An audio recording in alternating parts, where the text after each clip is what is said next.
В борьбе за нас погиб Костерин Женя. Хотел он мира, больше ничего. Но наступило капитала время и доказало, больше нет его. За свой народ он шел, подняв забрало. Его он в думе от буржуев защищал.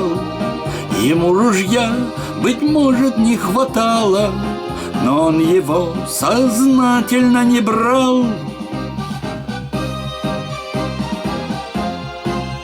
Но он его сознательно не брал.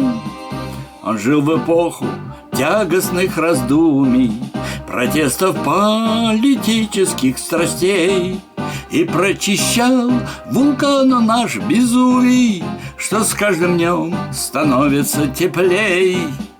Поэта мир не понят капиталом, он не из денег воровских сложен. Мир объяснять ему начнем сначала, ведь метод наш в 17-м рожден.